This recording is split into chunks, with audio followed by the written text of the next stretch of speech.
Good morning BA third years economic students.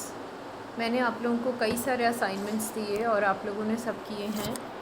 Thank you for this. और आज हम आगे बैलेंस ऑफ पेमेंट कंटिन्यू कर रहे हैं, क्योंकि पिछले सत्र में हमने विदेशी विनिमय बाज़ार एवं विनिमय दर के को विस्तार से पढ़ लिया था और हमने भुगतान संतुलन के बारे में आज हम चर्चा करेंगे। किसी देश के नागरिकों के अन्य दूसरे देश के नागरिकों के साथ निश्चित समयावधि में हुए समस्त आर्थिक सौदों के लेखे जोखों को भुगतान संतुलन कहा जाता है। इसमें वस्तुओं के आयात एवं निर्यात के अतिरिक्त अन्य मदें जैसे पूंजी का आदान प्रदान हुआ या ब्याज का भुगतान या प्राप्ति, जहाज रानी की सेवाएं, पर्यटक सेवाएं तथा विशेषज्ञों का आवागमन आदि भी सम्मिलित की जाती हैं। ये बात मैं आपको पहले भी बता चुकी हूँ। इसके आगे हम बढ़ते हैं, जिसमें हम ये बताएंगे कि हमने परिभाषाएं भी कर ली थी। मैं एक बार और बता देती हूँ। प्रोफेसर बेहनम के अनुसार एक देश का व्यापार संतुलन वह संबंध है जो एक निश्चित अवधि के अंतर्गत उसके आयातों एवं निर्यातों के मूल्य के बीच होता है, जबकि भुगतान संतुलन एक निश्चित अवधि के अंतर्गत उसके बाकी विश्व के साथ जो मौद्रिक सौदों का जो लेखा है वह होता है। अर्थात एक देश का व्यापार संतुलन जो होता है, ट्रेड से जो व्यापार संतुलन है, बैलेंस ऑफ ट्रेड है, वह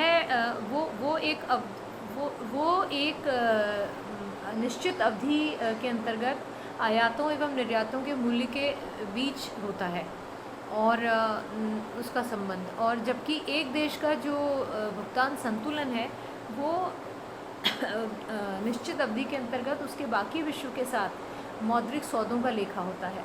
तो इसमें बैलेंस ऑफ पेमेंट और बैलेंस ऑफ ट्रेड में यही डिफरेंस है जो कि बहनम ने बताया। तो अब हम आगे भुगतान संतुलन का अर्थ करते हुए हम आगे जो कि आईएमएफ ने क्या बताया, आईएमएफ ने कहा कि यह उस निश्चित अवधि में संबंधित देशों के नागरिकों के बीच समस्त आर्थिक लेन देन का क्रमबद्ध विवरण है।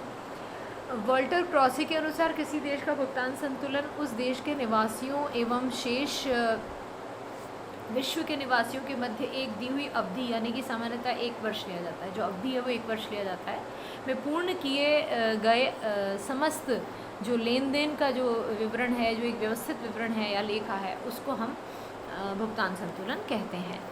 तो भुगतान संतुलन का अर्थ एक तरीके से हमें विभिन्न इसमें भी ये भी हम पढ़ चुके थे और हेबलर के अनुसार हमें करना था। तो हेबलर के अनुसार भुगतान संतुलन शब्द का प्रयोग विदेशी चलन की संपूर्ण एवं मांग और पूर्ति की परिस्थितियों से है और अंतर्राष्ट्रीय व्यापार के विवेचन में इसी अर्थ में भुगतान संतुलन का प्रयोग किया जाता है। भुगतान संतुलन के इसमें इन सभी परिभाषाओं के आधार पर ये कहा जा सकता है कि भुगतान संतुलन में एक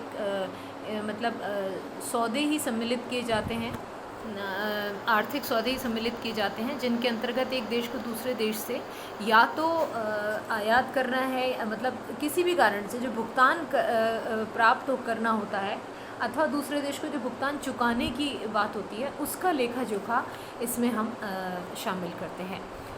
साधारणतया वस्तुओं व सेवाओं के आदान प्रदान से ही भुगतान का संबंध होता है, परंतु कभी कभी जैसे वस्तुओं का जो स्थानांतरण भुगतान की अपेक्षा किए बिना ही उपहार के रूप में एक देश से दूसरे देश चला जाता है। तो मैंने आपको उदाहरण इस टाइम पे दिया भी था कि जैसे मान लीजिए पाकिस्तान में, जैसे एक चर्चा का विषय हुआ था कि पाकिस्तान में के प्रधानमंत्री की लड़की की शादी में गिफ्ट दिया या किसी भी, मतलब इस तरह से कोई भी गिफ्ट होते हैं, किसी के भी हमारी तरफ से भी जाते हैं। तो ये सारी चीज़ें जो हैं जो होते हैं उपहार के रूप में जाते हैं, इनका भी हमें इसको भी हम कभी कभी इसको भी हम शामिल करते हैं। तो कभी, लेकिन कई बार क्या होता है कि कभी कभी वस्तुओं का जो ये जो स्थानांतरण होता है भुगतान की अपेक्षा किए बिना भी होता है। जैसे एक दोस्तों इस भुगतान संतुलन के लेखे जोखे में इसको हम शामिल कर लेते हैं, इसके मूल्य को भी भुगतान संतुलन के लेखे जोखे में शामिल करने से ही हम समझ पाएंगे कि भुगतान संतुलन का हमें गहनता से अध्ययन किस प्रकार से करना होगा। और व्यापार संतुलन को भी समझना आवश्यक है। व्यापार संतुलन का अर्थ एवं परिभाषाएं भी हम एक बार देख लेते हैं। व्यापार संतुलन निश्चित अवधि सामान्यतः एक वर्ष में देश के निर्यातों एवं आयातों के मूल्य का अंतर होता है। व्यापार संतुलन एक सांख्यिकी सारणी के रूप में प्रस्तुत किया जाता है। वे वस्तुएं अथवा जो भी माल है जिनका बंदरगाहों एवं हवाई अड्डों आदि पर आने जाने का जो लेखा होता है उन्हें व्यापार संतुलन में शामिल किया जाता है। इन मदों को दृश्य निर्यात एवं आयात कहते हैं। इस प्रकार व्यापार केवल विदेशी व्यापार के दृश्य मदों को ही सम्मिलित किया जाता है। संक्षेप में व्यापार संतुलन को इस गणितीय सूत्र के माध्यम से समझाया जा सकता है। BT = XT - MT, V = व्यापार संतुलन, X = कुल निर्यात और M = कुल आयात। T मतलब वर्ष विशेष। तो व्यापार संतुलन की कुछ परिभाषाएं हैं, जैसे बेनहेम के अनुसार किसी अवधि में किसी राष्ट्र के निर्यातों के मूल्य एवं आयातों के जो मूल्य हैं उनमें आपस में अगर उनको हम घटा देते हैं, उनके आपस के जो संबंध हैं उसको व्यापार संतुलन कहते हैं।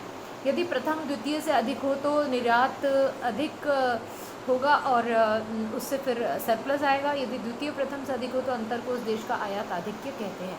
तो निर्यात आधिक्य और आयात आधिक्य। और सैमुअल्सन के अनुसार यदि व्यापारिक माल का निर्यात का मूल्य आयात मूल्य से अधिक है तो इसे अनुकूल व्यापार शेष कहते हैं। यदि आयात निर्यात से अधिक है तो यह प्रतिकूल व्यापार शेष कहलाएगा।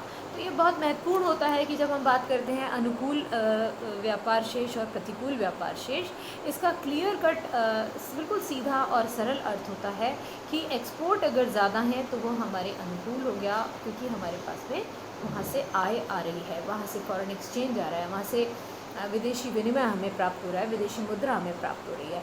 और अगर आयात अधिक है तो इसका मतलब हमारे यहाँ से धन वहाँ जा रहा है, तो हम उसको फिर प्रतिकूल व्यापार शेष कहते हैं। तो व्यापार संतुलन का अर्थ भी विभिन्न अर्थशास्त्रियों ने दिया और हम इस पर बात भी कर चुके थे। अब हम अनुकूल व्यापार संतुलन की बात करते हैं। अनुकूल व्यापार संतुलन से तात्पर्य विदेशी व्यापार की उस दशा से है जिसमें देश में आयातों की तुलना में निर्यात अधिक है। प्रतिकूल व्यापार संतुलन अनफेवरेबल बैलेंस ऑफ ट्रेड, जब निर्यातों की तुलना में आयात अधिक होते हैं तो इस अवस्था को प्रतिकूल व्यापार संतुलन कहते हैं, जैसा अभी मैं बता चुकी थी। और इक्विलिब्रियम बैलेंस ऑफ ट्रेड, यानी कि इक्विलिब्रियम बैलेंस ऑफ ट्रेड में साम्य व्यापार संतुलन। साम्य व्यापार संतुलन से मतलब है कि दोनों बराबर हैं, आयात और निर्यात दोनों ही बराबर हैं।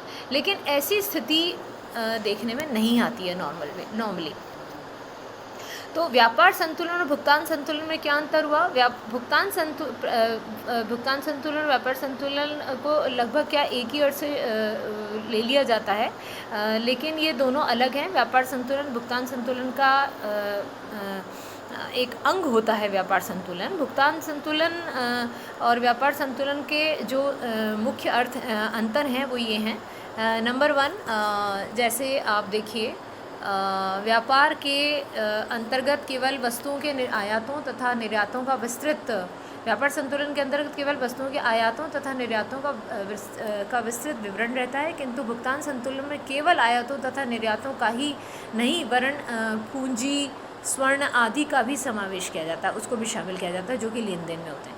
तो लेन देन में आने वाले आयातों निर्यातों का तो इसमें व्यापार संतुलन में, लेकिन इसमें भुगतान संतुलन में जो अन्य चीज़ें हैं, जैसे मैंने आपको बताया था जहाज रानी से आ रही सामान है या कोई गिफ्टिंग है या पूंजी है, ये सब स्वर्ण है आदि, इन सब का शामिल किया जाएगा।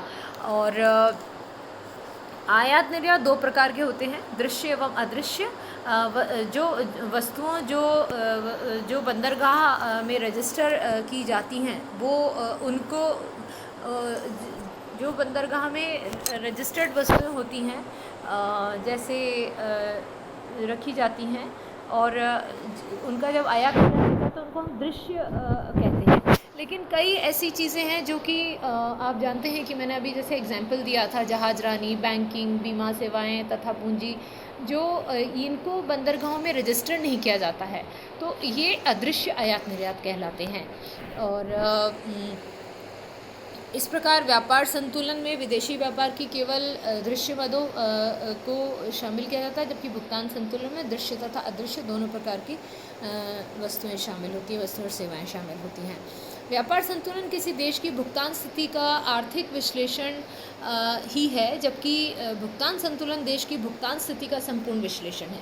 तो किसी देश की भुगतान स्थिति का व्यापार संतुलन किसी देश की भुगतान स्थिति का आर्थिक विश्लेषण है, लेकिन भुगतान संतुलन देश की भुगतान स्थिति का संपूर्ण विश्लेषण है, केवल आर्थिक विश्लेषण नहीं है। इसमें पॉलिटिकल, इसमें बहुत सारे एस्पेक्ट्स, बहुत सारे आयाम इसमें पता चल जाते हैं भुगतान संतुलन को देखते हुए।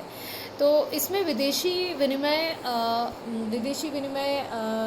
की जो संपूर्ण मांग और पूर्ति का भी विश्लेषण इसी प्रकार से भुगतान संतुलन को में ही हो पाता है। व्यापार संतुलन तथा भुगतान संतुलन में एक और अंतर यह भी है कि व्यापार संतुलन जो है वह अनुकूल या प्रतिकूल हो सकता है, किंतु भुगतान संतुलन जो है वह सदैव संतुलित ही होता है। तो प्रोफेसर क्रॉसे ने ये कहा था कि यह संभव है कि देश का व्यापार शेष संतुलित न रहे, लेकिन उसका भुगतान शेष हमेशा संतुलित रहता है। व्यापार संतुलन की तुलना में भुगतान संतुलन अधिक व्यापक है। केवल दृश्य मदों को ही इसमें शामिल, व्यापार संतुलन में केवल दृश्य मदों को शामिल किया जाता है, जबकि भुगतान संतुलन में सभी प्रकार की दृश्यादिश, तो इसलिए व्यापक हो गया। इस प्रकार व्यापार संतुलन जो है वो एक पार्ट है इसका, हिस्सा है इसका। लेकिन जो भुगतान संतुलन है वो एक ब्रॉडर टर्म है। व्यापार संतुलन का देश की अर्थव्यवस्था पर प्रभाव पड़ना आवश्यक नहीं है, और यह पक्ष तथा विपक्ष दोनों में हो सकता है। यदि किसी देश का व्यापार संतुलन उसके अनुकूल, उसके पक्ष में नहीं है, तो यह अधिक चिंता का विषय नहीं होता है। लेकिन भुगतान संतुलन का मैंने आपको बता दिया कि वह पूरी तरह से हमेशा संतुलित ही रहता है। तो ये एक हमने आपको 5 इनमें अंतर बताए हैं व्यापार संतुलन और भुगतान संतुलन में। और इसके आगे अब आज हम आगे का भी हम चैप्टर पढ़ते हैं। तो अभी इसके संबंधित जो भी आपको क्वेश्चंस और असाइनमेंट दिए हैं वो भी देख लीजिए आप लोग, और अभी हम इसके आगे भी पढ़ते हैं। Thank you.